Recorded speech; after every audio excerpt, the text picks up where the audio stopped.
哎，我丢这把又给我复活到了恐龙 BOSS 点，这边刚想独吞 BOSS 装备的结果，发现小恐龙没被刷，那也就只好配合队友提前帮恐龙哥下班了。恐龙哥包里也是给我准备了一件五甲外加2把完好枪，虽然五甲我没分配到，但是懂事的队友也是直接丢下来给我了。该说不说，队友用心了。这边临走前，队友还塞给我2颗麻辣毛蛋。有了这种天胡开局的装备，我直接大胆的进辐射觅食。这边刚开完药箱，大门口就传来了枪声。哎，我丢居然还敢在我地盘上闹事，今天必须让你吃饱了兜着走！喵了个咪的，原来是只小老鼠，趁着他的注意力在队友身上，直接来给他打了。OK 呀，就这个盒子，我直接用屏幕前给我3连的小伙伴一辈子没有霉运换一把改妹。哎，我丢，我就知道爱笑的秋忽然运气不会差，有了这把神器的加持，辐射区的刘涛都要掂量自己的实力。这边收拾完包，刚来到辐射区，就听见大仓前面有脚步声，那我直接提前掐颗瞬爆雷当做见面礼吧。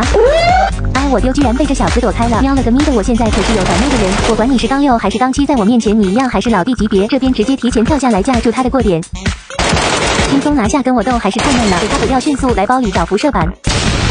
哎，我丢，这小伙直接给我掉了100件6级，今晚谁哭晕在厕所我就不多说了。哦，对了，想要氪 UC 的兄弟们，绿泡泡公众号或小程序搜索小氪兽帕布基神器，60 UC 仅需3元时，每周5都有3礼，无门槛减免券。哎，我丢，刚换好子弹的功夫3号就被拿捏了，放心吧，队友，我对着我小秋，不然发誓一定会为你报仇的。这边来到2楼刚露头就被消耗了一波血量，我勒个骚高啊！哎，我丢，这小伙子居然这么准，不过我现在有了这些装备打你还不是简简单单。这边还在打药的同时，这是小刘涛就跳下去了，喵了个咪的，这边直接拉到近点小房子给他掐颗麻辣毛蛋。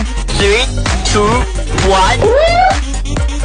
哎，我丢，第1颗雷居然没炸到，没事，但也可以凭借着爆炸声再掐颗麻辣毛蛋炸他，可出其不意。小伙也是贴心的给我准备了4个6级装备，还有2把精妹，正好还能把身上的改妹换了。收拾完包路过小仓，也是发现箱子还没被开，这下又能便宜我这只土鸡仔了。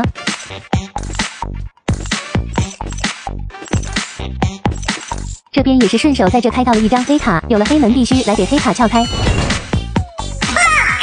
哎，我丢，黑门啥时候还能爆装备了？该不会是官方看我坚守地铁这么努力，偷偷给我安排的吧？该说不说，帕布基用心了。最后黑门的箱子爆率也是非常老爷，一根金条都没有。最后也是直接安全撤离，突击小赚510万，我叫秋，忽然期待你的关注。